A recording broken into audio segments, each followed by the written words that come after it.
One of my favorite hand tools is this Veritas Router Plane. They call it a large router plane. And let me show you this is what it looks like on their website. 199 bucks. And I thought when I ordered mine a long time ago, I thought it included like a 1/4-inch bit, but it's not included. What you get are these like a wedge bit and a 1/2-inch bit. I'm sure they're metric, but at any rate, you get these two large bits and then this little piece to hold the bits, the larger ones, to sharpen them.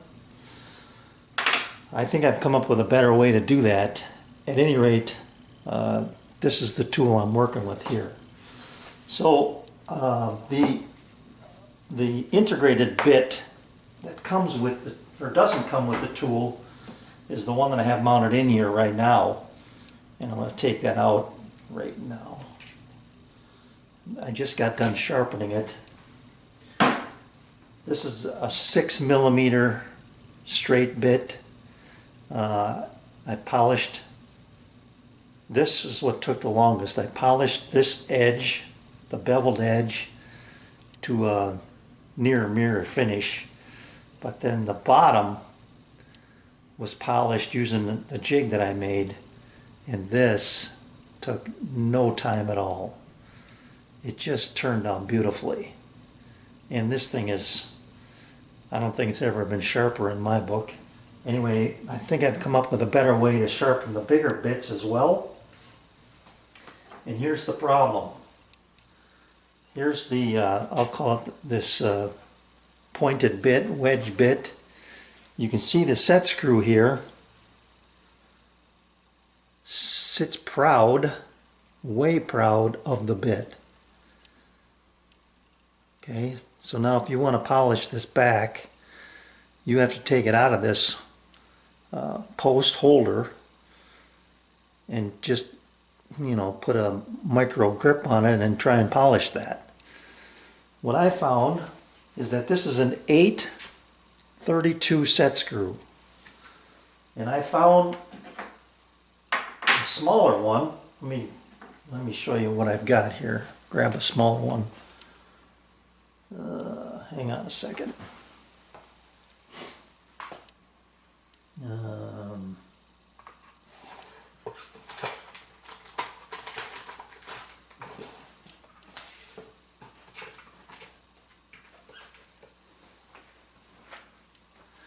I just happen to have, this is the original 8/32 that comes with the tool. I found a smaller 8/32 with a much smaller head. I don't know if you can see the comparison there. I hope that shows up. So that when it sits in the countersink of the steel, this thing almost disappears. Where this one, like I showed earlier, sits way proud. So now I've got this, and I'm going to replace this one too. I've replaced it in the straight bit. You can see that it's nearly gone. Just the back end of it is sticking out.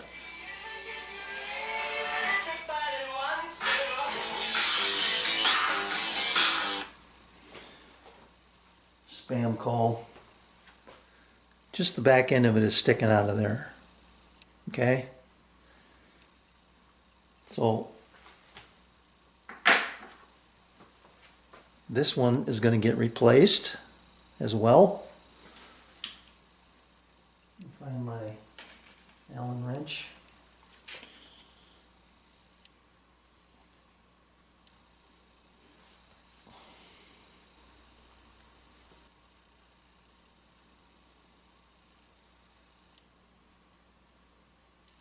Okay.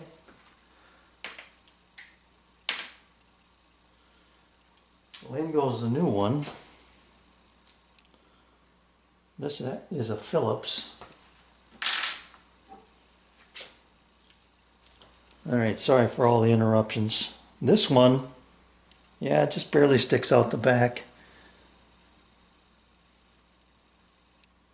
But once you've got these bevels sharpened, unless you have a major nick, which using this tool you almost never will, all you need to do is just lightly plane that back side to get a fresh edge out here.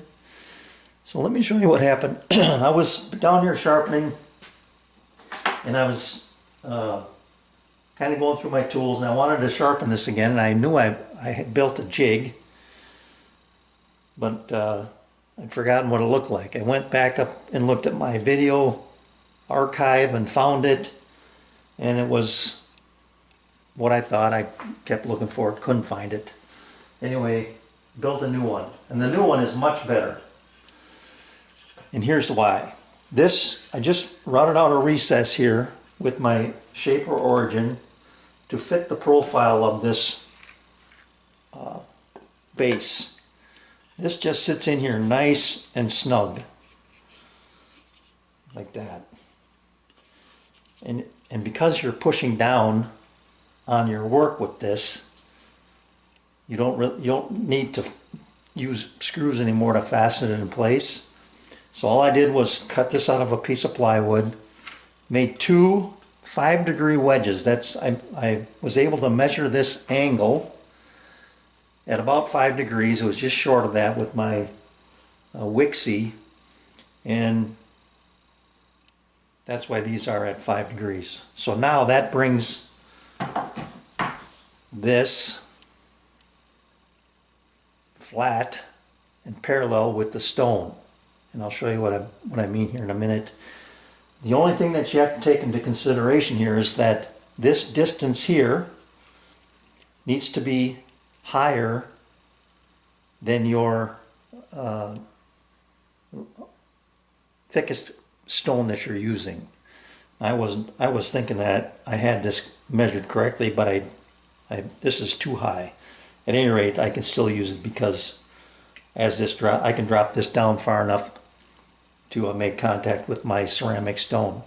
So let me show you how I'm going to sharpen these, or attempt to sharpen the back of these wider blades here. Just a moment. All right, so that's loaded in.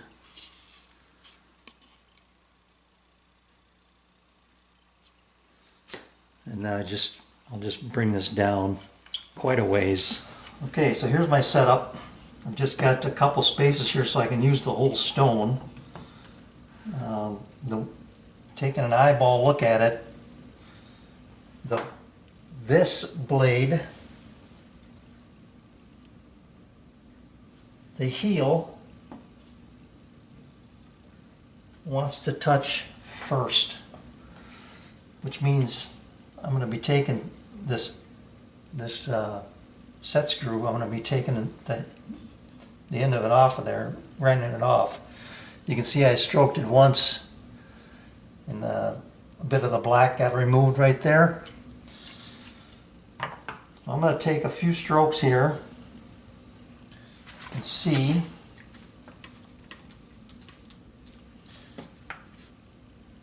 what happens.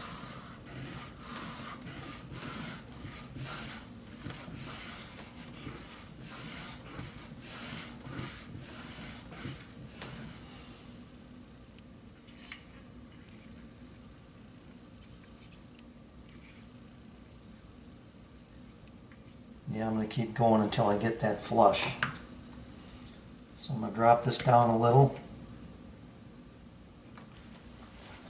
Decided to switch to my my trend stone, I guess it is. Is that the name of that stone? Yeah, the trend diamond stone.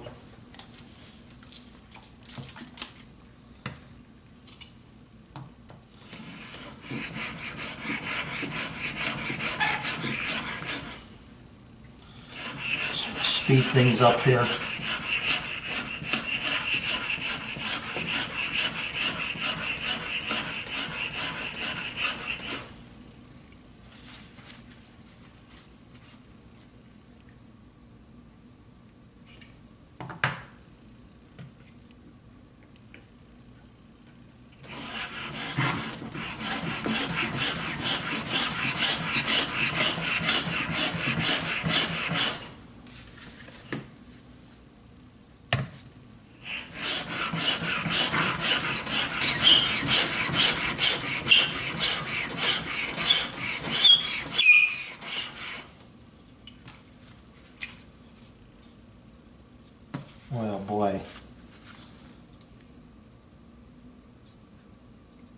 Just the tip here, just the tip. Just this corner. All right, 20 minutes later, and the dog is barking. I got a uniform scratch pattern all the way across here, 300 grit diamond. So I'm going to flip it over, go 1,000. You know, this could probably be good enough for everything, really. This scratch pattern, but I want to refine it just a little bit, see what it looks like. Okay, no adjustment. I haven't lowered it at all. I'm just running it across here. See what it looks like. Because of the different grit, I'm going to see what the relation is with the bit to this plate. See if it shines it all the way up, all the way across. It looks like it is. No, it doesn't either.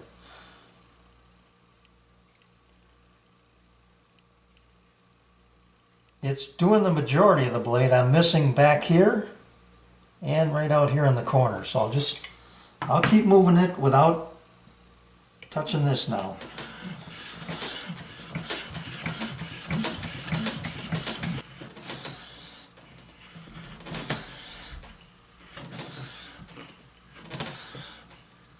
Still sounds like it's cutting.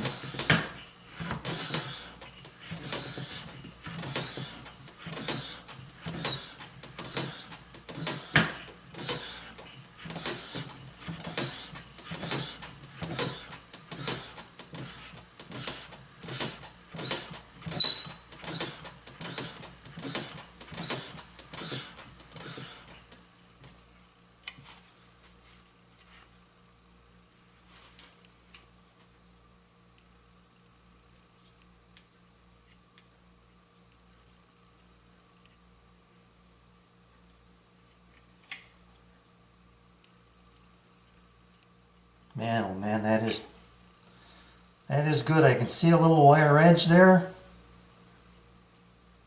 I can just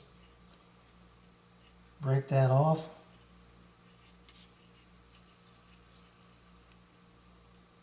Right. That, to me, is going to be good enough for what I do. That is sharp as can be. And I'm just going to leave it on this post with this screw in place. I was thinking about replacing it, but there's no need to. Beautiful. That is beautiful.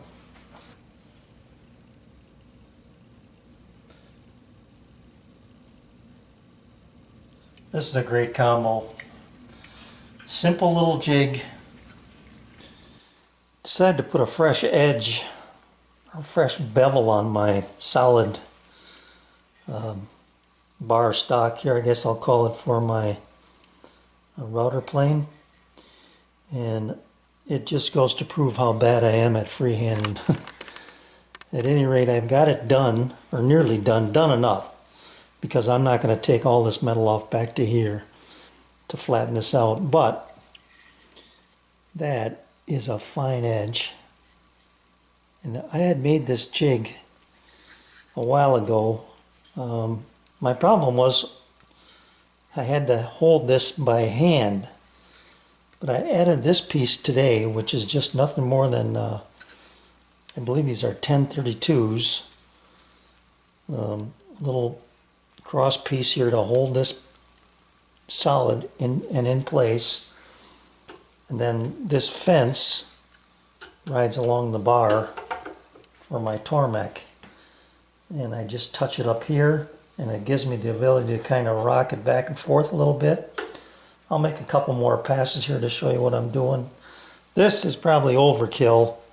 This I can adjust it in and out, you know, once I figure out where I want it. Like I was short.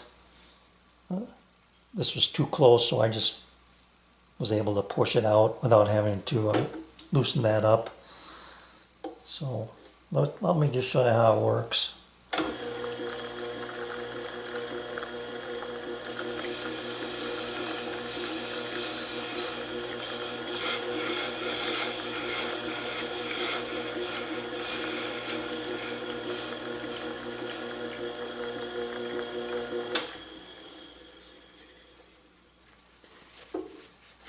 That's it.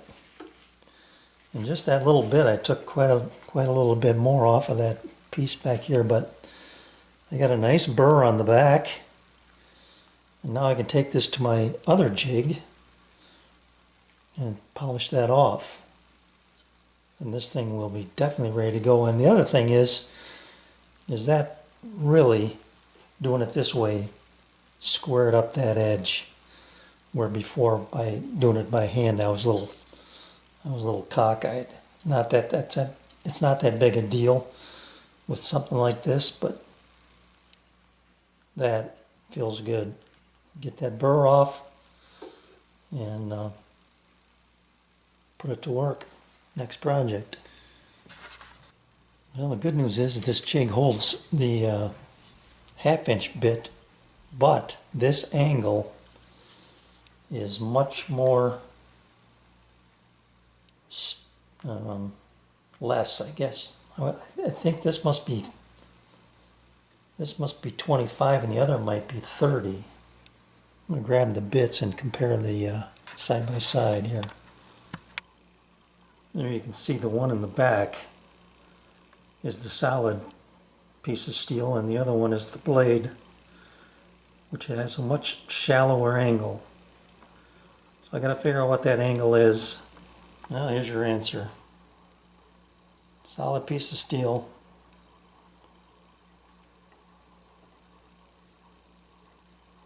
"30 degrees.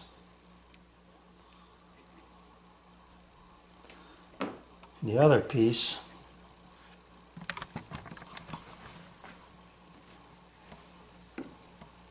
darn close to 25. See a little daylight there. But if I got it to 25, I'd be happy. All right, this line right here, I thought was 30 degrees, but it's not. This line is almost dead nuts 30. By holding this to the stone and tracing along the bar here. That's what I want to work with anyway. So I'm going to make another saw kerf using the light line and this measurement.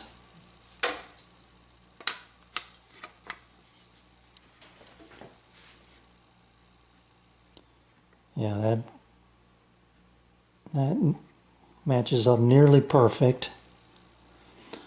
So if I can get a way to hold this and make this cut, I should be good. I'm going to move it over. I'm going to move it up into here so that I have some room. Probably leave it a 1/4 inch shy of that one, and then come down this way. My jig for the jig. I took a piece of scrap plywood. It was, well, it still is, 4 3/4 by about 8 1/4. Made a 30-degree cut here and took this piece that I cut off on my miter saw and rotated it around to create a longer reference edge here. Got a piece of paper underneath here to keep the glue squeeze out from getting on my table saw top. Just glued it up here, nothing fancy, just glue. And it's only been about 5 minutes, but just wanted to make sure that I was in line here with when I run it on my table saw. So I got that part taken care of, and it's good. This was created from a piece of 1/2 inch ply that was 2 inches wide by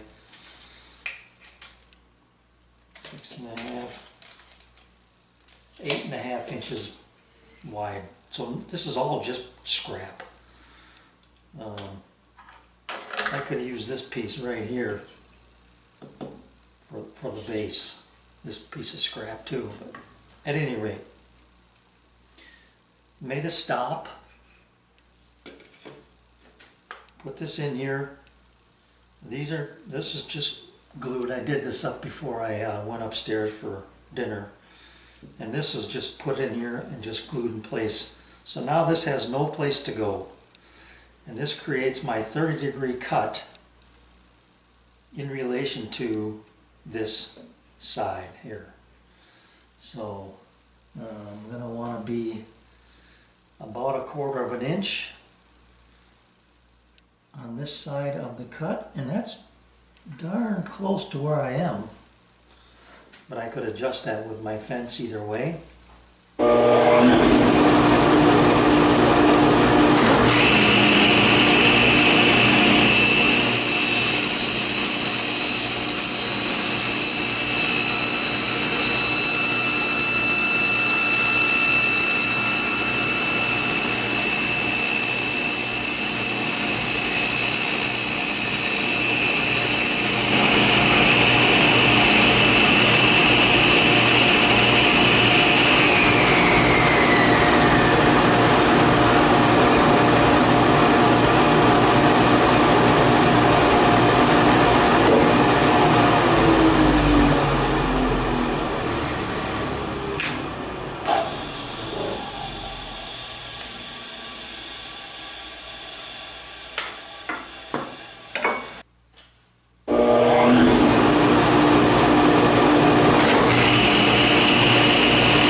You know what? I think I'm going to live with that. It is so close.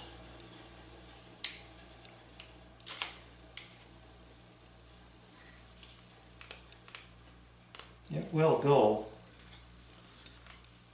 I don't want to nudge that over and make it a little bit bigger.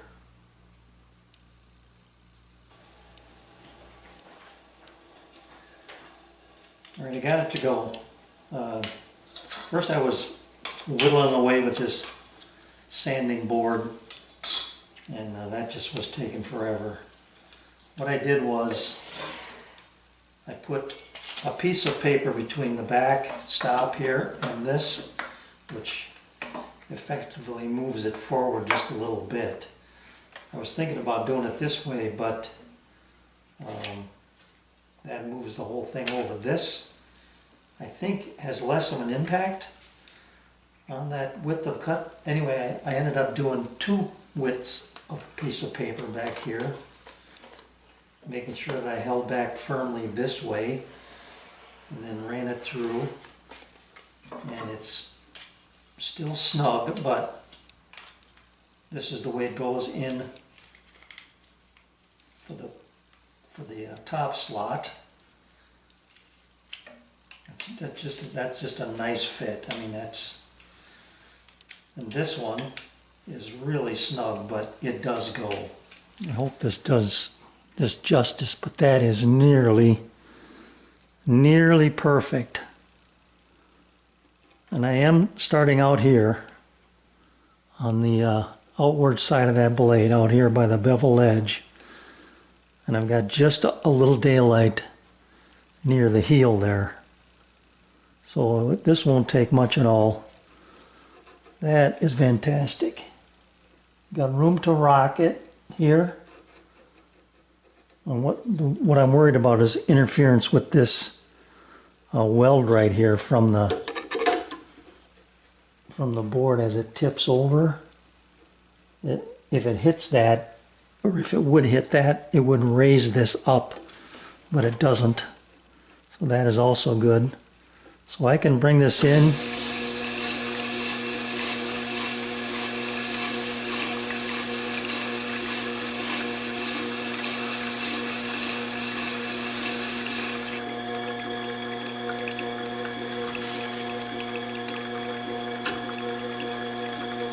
Probably about 3/4 of the way.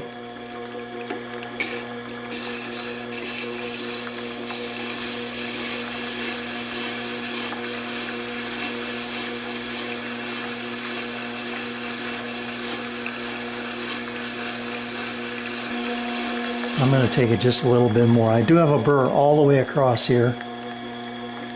And maybe you can see the reflection of that. Starting to break off a little bit. But I will, I'm going to give this just a couple more, not a couple minutes, but a little bit more time, just to get a little bit more edge all the way across. I don't use this that often, but when you use something, you want it to be ready to go and be sharp. And again, now that I've done this, it's really squared that thing up. You can see how bad I was before with the hand sharpening on this edge, or this facet I should say.